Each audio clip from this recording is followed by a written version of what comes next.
Hello and welcome to this Sunday school lesson session time.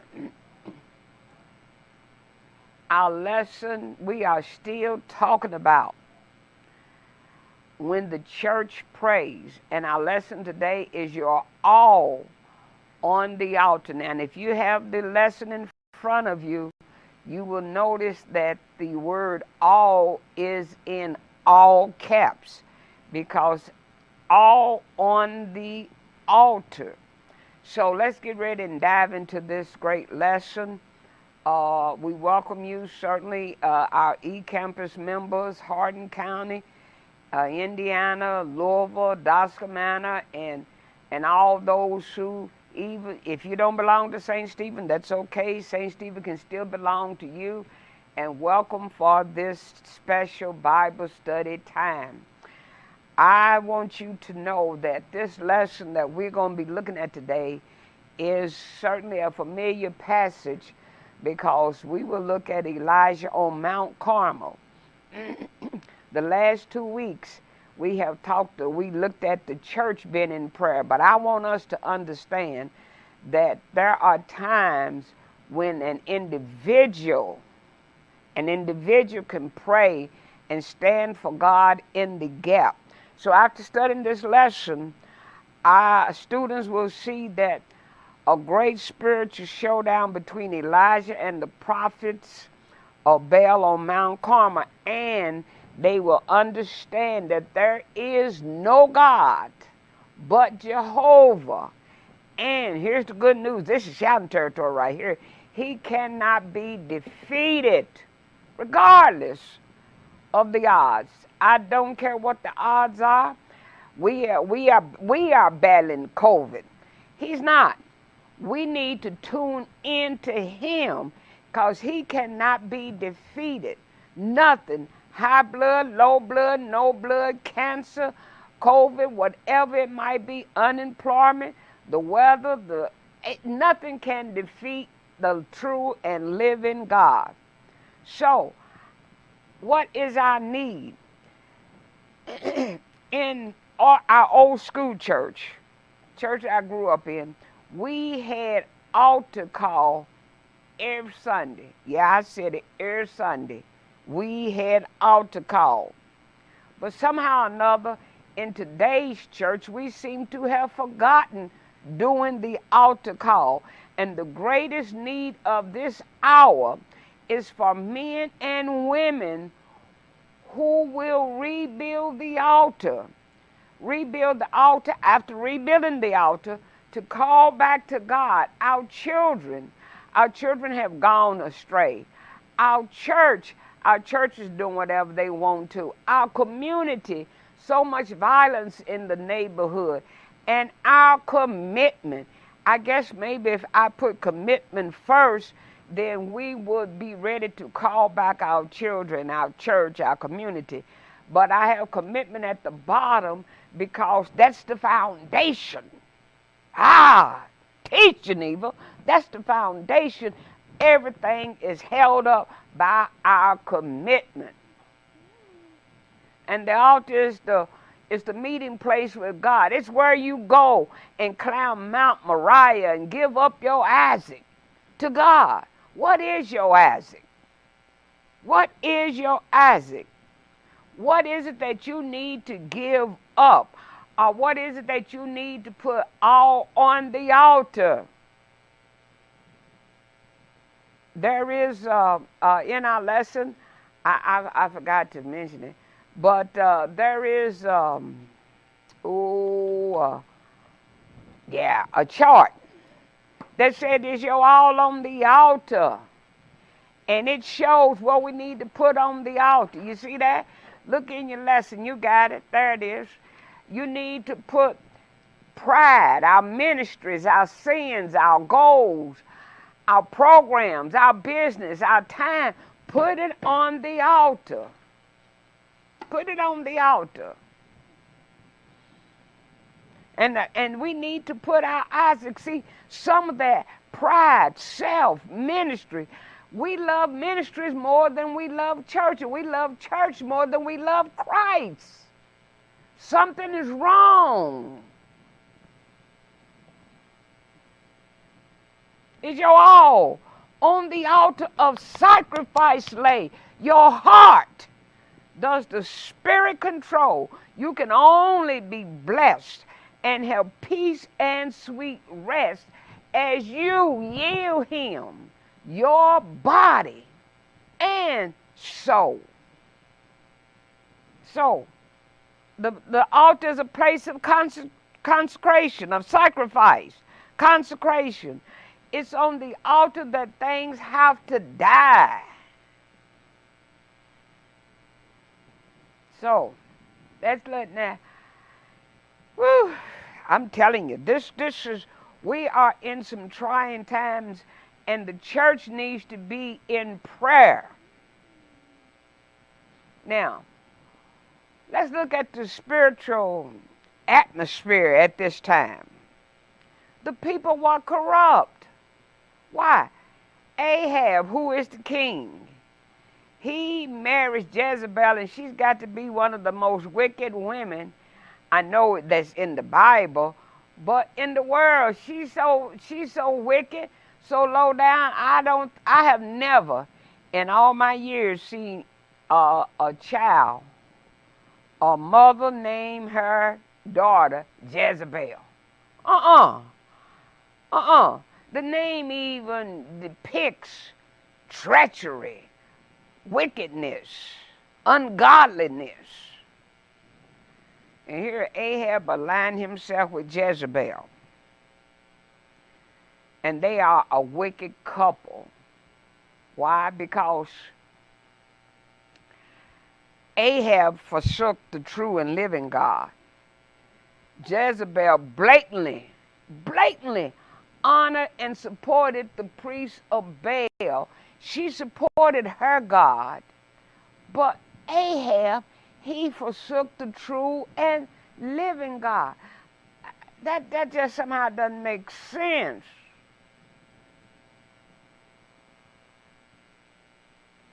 And what happens, and they just were out of control.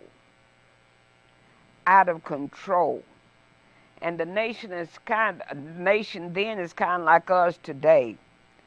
They had a habit of honoring people who deserve none.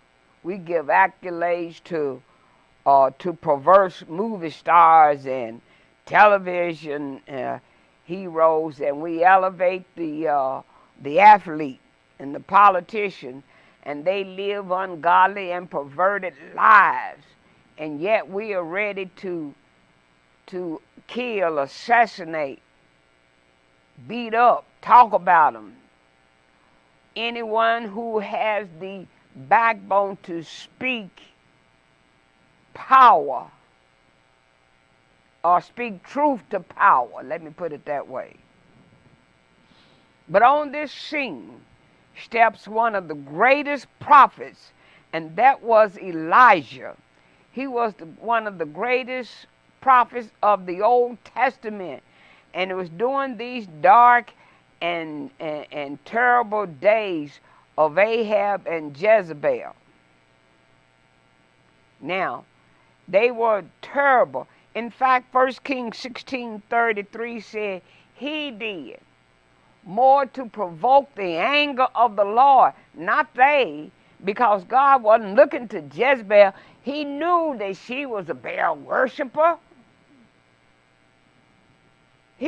So what we see is that God was more angry. He did more to provoke the anger of the Lord God of Israel than any king before him. And Elijah was a voice in the wilderness. He was a light in the darkness. He stood in the gap for God when it was suicidal to do so. And we need more heroes like him in today. In Exodus 5:2, we find the question, Pharaoh asked the question. He said, "Who is God that I should obey him, obey his voice to let Israel go?" See, there have always been fights or contests between other gods and the true and living God. So, I wanted us to see our God can't be defeated. I said that. But sometimes I need to prove it to you. This is just some of the contests. You see Exodus 7, verses 10 through 12, the God of Israel versus the gods of the Egyptians. So Moses and Aaron went to Pharaoh and did what the Lord had commanded them. Aaron threw down his staff before Pharaoh and his officials, and it became a serpent. That didn't bother Pharaoh, because Pharaoh called in his own wise men and sorcerers. And these Egyptian magicians did the same thing with their magic. They threw down their staffs, which also became serpents. But, and that's where you get it, but Aaron's staff swallowed up their staffs. Then Numbers 33 and 4 tell you, meanwhile, the Egyptians were burying all of their firstborn sons, whom the Lord, you see, the Lord is in all caps, that's Jehovah, fighting for us, had killed the night before. The Lord had killed the night before. The Lord had defeated the gods of Egypt that night with the great acts of judgment. God cannot be defeated. Let's look at the next one. 1 Samuel 5, 1 through 7 is the God of Israel versus the God of the Philistines, Dagon. And because some of you may not be familiar with this, I'm going to read this whole thing, because you got to get this. After the Philistines captured the ark of God, they got it away from the Israelites. They took it from the battleground. Actually, the Israelites, they left it. They ran off leaving everything. So they captured the ark of God. They took it from the battleground at Ebenezer to the town of Ashdod. They carried the ark of God into the temple of Dagon and placed it beside an idol of Dagon. Woo, there's that word again. But when the citizen of Ashdod went in to see it the next morning, Dagon had fallen with his face to the ground in front of the ark of the Lord. Now, I need to tell you, Dagon wasn't nothing but a statue. But here he had fallen with his face to the ground in front of the ark of the Lord. So they took Dagon up and put him in his place again. Well, wait a minute, what kind of God is that? I got to pick him up. I need a God who can pick me up. Woo! Not pick him up. But the next morning, oops, the same thing happened. Dagon had fallen face down before the ark of the Lord again. This time, his head and hands had broken off and were lying in the doorway. Only the trunk of his body was left intact. And that is why to this day neither the priests of Dagon nor anyone who enters the temple of Dagon in Ashdod will step on his thresholds. Then the Lord's heavy hand struck the people of Ashdod and the nearby village with a plague of tumors. When the people realized what was happening, they cried out and said, "We can't keep the ark of the God of Israel here any longer. He is against us." Do you see the power that we are connected to with the true and living God? we will be destroyed along with Dagon our God, they said. So, ding, ding, give me the bell. So God defeats the Philistine god. And then 1 Samuel 17, we know that story. The God of David versus the God of Goliath. And we know how that, just with a little rock, this giant was beaten by a young man, a young boy. It's felt that David must have been about 17 years old. But he stepped out there declaring, because Goliath had said, oh, you come to me, you must think I'm a dog, that you come to me, sending this little pup. But David said to the Philistine, thou comest to me with the sword, the spear, and the shield.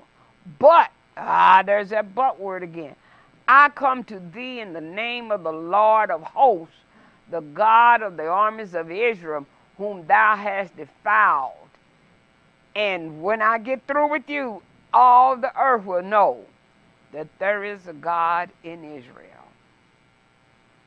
And now we almost got to ask ourselves, does the world know that there is a God in America? Then you see in your lessons there's the God of Philip versus the God of Simon.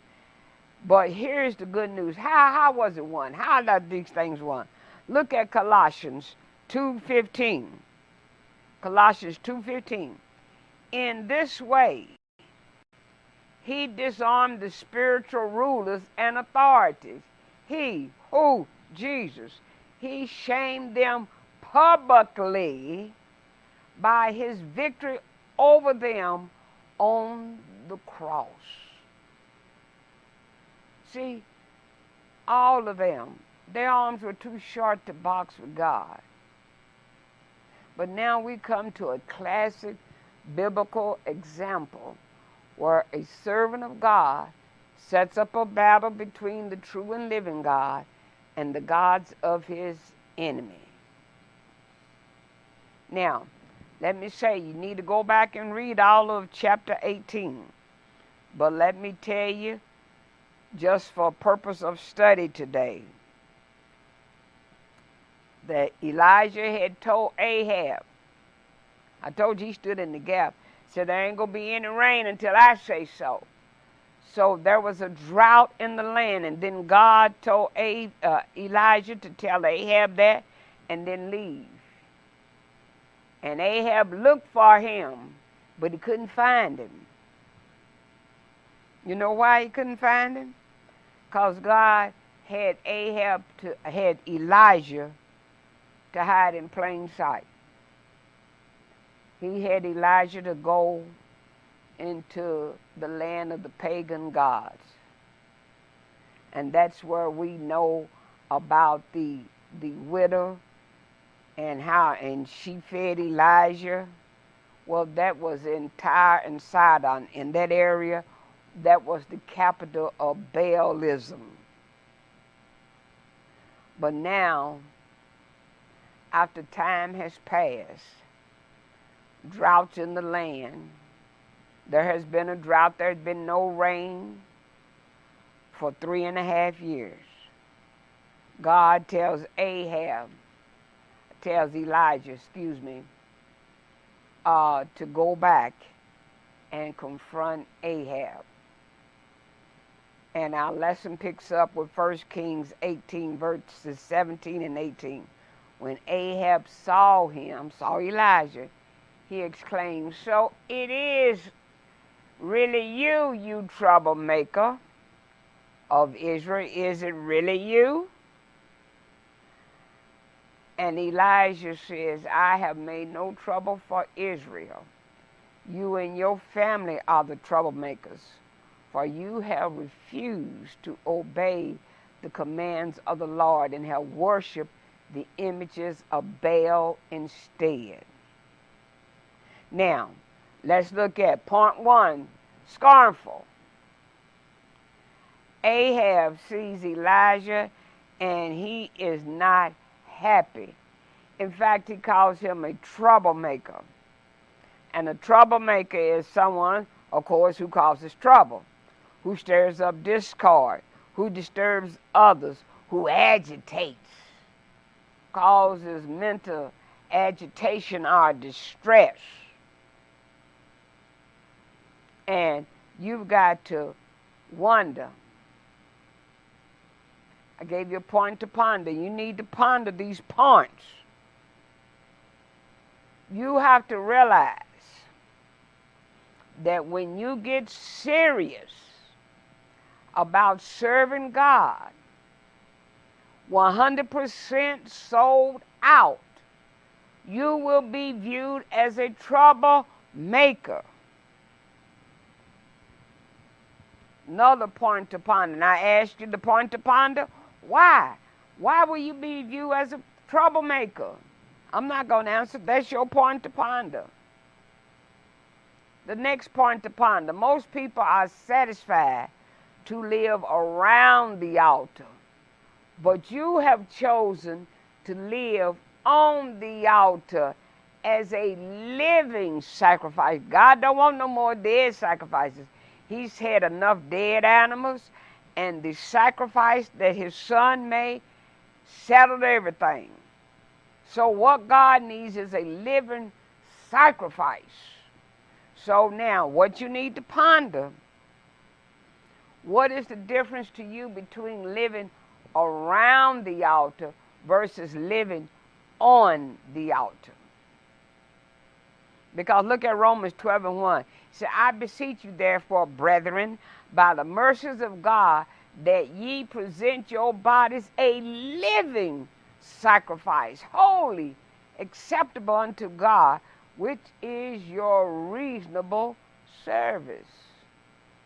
So God expects that. All right? Perhaps if you think about it. Think about it. You being a living sacrifice. You're living on the altar and not just around the altar.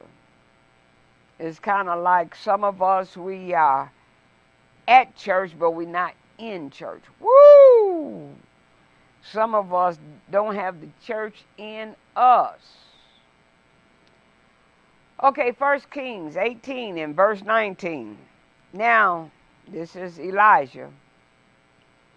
He says, summon all Israel to join me at Mount Carmel, along with the 450 prophets of Baal and the 400 prophets of Asherah, who are supported by Jezebel.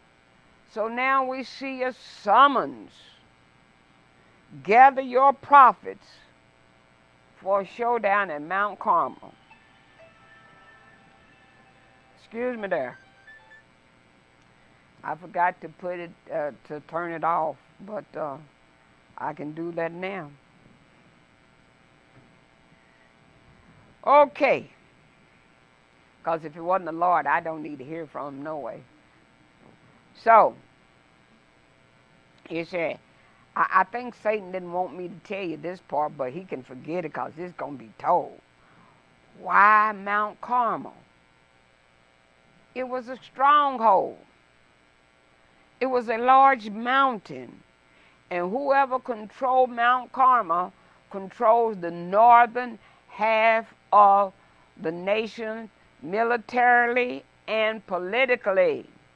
Whoever controlled Carmel controlled the nation spiritually. So there was a lot up for grabs. So, in other words, Elijah said, I'm gonna take it to your backyard. This is where you think you own everything. I'm gonna show you how bad God is. Because see, years earlier, the idol worshippers tore down the altar to God and erected a great altar to Baal. And Baal was a degrading religion. It was a mixture of idolatry, perverted sexuality, and child sacrifice. So they worship the idols, Baal and Asherah. And Asherah was supposed to, I guess, be, she was the female part of Baal. And these gods supposedly controlled agriculture, the weather, and the fertility. And so therefore, when it come to the agriculture part, they didn't mind cutting themselves on the altar to make the crops grow. So they gave a blood sacrifice. Fertility, virgins would have sex with priests before marrying to increase their fertility. How crazy is that? And who would want to give up their child as a sacrifice so that I can get my prayers answered? But God's going to show them. I don't need you to throw no child in no fire for me. I will bring the fire. So let's go on back. Chapter 18, 1 Kings chapter 18, 20 through 21. So Ahab summoned all the people of Israel and the prophets to Mount Carmel. Then Elijah stood in front of them and said, "How much longer will you waver, hobbling between two opinions?" The King James Version said, "How long halt ye between two opinions? If the Lord is God, follow him. But if Baal is God, then follow him." But the people were completely silent. Now let's look at point 3, silence. For generations, Israel has been trying to worship Jehovah and Baal at the same time. And God has already told us that you cannot. He's a jealous God. And this is one of the first commandments. Thou shalt have no other God before me. You shall not bow down and worship him. And yet, here they are. They worship Jehovah. They worship Jehovah and Baal at the same time. Matthew 6:24, A part tells us, no one can serve two masters, for you will hate one and love the other. You will be devoted to one and despise the others. See, they want it both ways. They want to live their life worshiping God, but then they want to live their life doing what the Baal folks did. Now, here's the point to ponder. If it is physically impossible to set straddling a fence in the physical world, why do we think that it is impossible, that it is possible in the spiritual world? Now, you try to set straddling a fence in the physical world and it hurts. You can't do it very long. Some fences you don't even try it. But yet we think in the spiritual world that we can live straddling the fence. Then a point to ponder, how are we straddling the spiritual fence today? How are we? Think about that. But now, I got to take some time. When he had summoned them, Elijah said, "How much longer will you waver, hobbling between two opinions? If the Lord is God, follow him. But if Baal is God, follow him." That's where we jump and we go down to the face-off. And we miss a very important sentence in this. It says, but, there we go with the but again. But the people were completely silent. And we need to look at point 3, silence. Because, as I said, they have been trying to worship Baal and worship God. But when it's brought to their attention, they were silent. And Ecclesiastes tells us there's a time for everything, and a season for every activity under the heaven. A time to be silent and a time to speak. And yet, the church has gone quiet. Even in today, we have gone quiet. Church folks have become so immoral that you cannot tell the difference between church people and lost people. The church is walking with the world. Instead of, we have allowed the world to come into the church instead of the church going into the world. Because, my sisters and brothers, please hear me. You cannot run with the devil all week and stand with Jesus on Sunday. It will not work. He don't want no one day out of 7. He wants all 7 days. You cannot go to bed with Satan and wake up with Jesus. It just doesn't work that way. It is time. And America and the church in America has been quiet. In fact, the church, now hear me now, and you don't have to agree with me, but I'm not going to take it back. I think the church is the reason things are as bad as they are in America. I'll say it again. I think the church is the reason why things are as bad as they are in America. Because we refuse to speak up and speak out. We see Black Lives Matter. But yet, what happened? We see the police shooting down unarmed, particularly people of color in the streets. And we being quiet. We decide. The church, I'm just going to say evangelical church, were the ones who were behind putting Trump in the White House. And nobody said anything when democracy was attacked a year ago. The church was quiet. And yet, we need to remember it was the church who was in the forefront, was the reason that blacks got civil rights in the first place. It was Martin Luther King out front, along with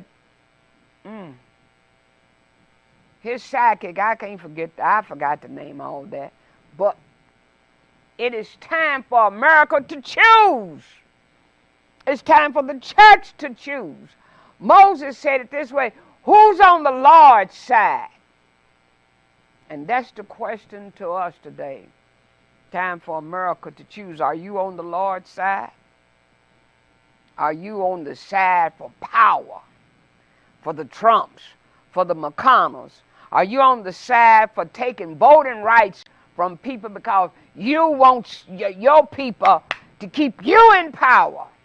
It's time for the church to choose. And it's time for you to choose. Joshua put it this way, but if serving the Lord seems undesirable to you, then choose for yourself this day, not tomorrow, this day, whom you will serve. Will the gods of your ancestors serve beyond the Euphrates, or the gods of the Amorites in whose land you are living? But That's one of the greatest buts in the Bible. But as for me and my house, we will serve the Lord.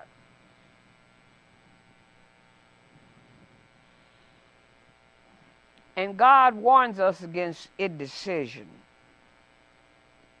Matthew 12:30 said, anyone who isn't with me opposes me. And anyone who isn't working with me is actually working against me. Teach, Geneva. Now let's come to 1 Kings 18 through 22 through 29. Oops.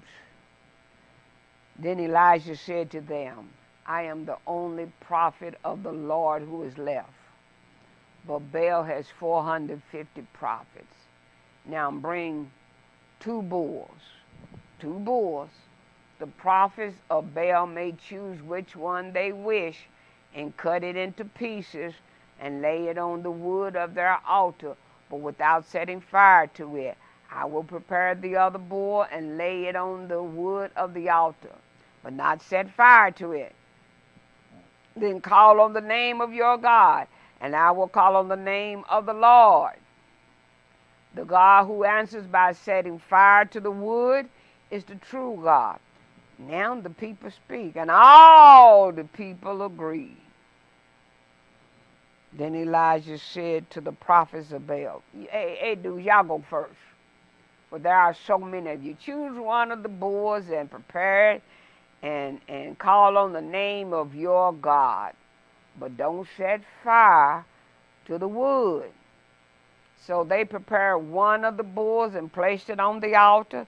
Then they called on the name of the Lord from the morning until noontime. I cannot imagine doing all that shouting. And they were shouting, oh, Baal, answer us. But there was no reply of any kind. Then they danced, hobbling around the altar they made. About noontime, Elijah began to have a little fun with them. He mocked them. You need to shout a little louder, he scoffed. For surely he is a god. Or perhaps he is daydreaming. Or maybe he had to go to the bathroom. He's relieving himself. Or maybe he's away on a trip. Or is asleep. Or he took a vacation. Maybe you need to wake him up. So they shouted louder, and following their normal custom, they cut themselves. See, their normal custom, they cut themselves with knives and swords until the blood gushed out. See, this is Mount Carmel. Fast forward ahead to Mount Calvary. And guess what? Blood was shed on Mount Calvary, but the blood of Jesus. Not us having to cut ourselves, but he shed his blood. Woo, come on back. Verse 29, they raved all afternoon until the time of the evening sacrifice. But still there was no sound, no reply, no response. Okay, round one is Baal's time. And the priests of Baal, they accepted the challenge. They called on their false god Baal to light the fire. They danced around the altar from morning till noon. But there was no answer. And then Elijah, they mocked. They kept on dancing. At midday, they kept their frantic dancing and jumping up and down, ranting and raving until the evening sacrifice. Now, let me say this at the evening sacrifice. I have a thought here for you. And this is a clear picture of the futility of idolatry and false worship. The prophets of the false god Baal prayed and did all they could to arouse him to action. They did all they could. They even went so far as to mutilate their bodies, shed their own blood in an attempt to satisfy the false god Baal, hoping that the sacrifice of their own blood will make them acceptable to Baal. And they did this all day long. But guess what? They got no response. Why not? Because false gods are just this, false. They are non-existent, not really living, not possessing life. They are powerless, unable to respond, lifeless. They cannot hear prayers, not reach out to help us, and are desperate our needs. In fact, go back to Dagon, they had to pick Dagon up off the floor. False gods are totally incapable of being present with us as we walk day by day. They are unable to guide us or to fulfill any promises made by their false prophets. Habakkuk 2:18 asked the question, what good is an idol carved by man or a cast image that deceives you? How foolish to trust in your own creation, a God that cannot even talk. But now we come to the next round. And Elijah called the people. He said, come over here. Y'all come here. I want y'all crowd around and see this. Then they repaired the altar that had been torn down. He took 12 stones, one to represent each one of the tribes of Israel. He used the stones to rebuild the altar in the name of the Lord. They dug a trench around the altar large enough to hold about 3 gallons of water. He piled the wood on the altar, cut the bull into pieces, laid the pieces on the wood. He said, now fill the 4 large jars with water, pour the water over the offering and the wood. They did it. Then when they got through, he said, do it again. And so they did it again. And then the 3rd time he said, do it one more time. And the water ran around the altar, even filled up the trenches. And at that time, Elijah walked up to the altar and prayed. He said, oh Lord God of Abraham, Isaac, and Jacob, prove today that you are God in Israel and that I am your servant. Prove that I have done all this at your command. Oh Lord, answer me. Answer me so these people will know that you, O Lord, are God, and you have brought them back to yourself. Immediately, the fire of the Lord flashed down from heaven and burned up the young bull, the wood, the stones, the dust. The dust, it even licked up all the water in the trenches.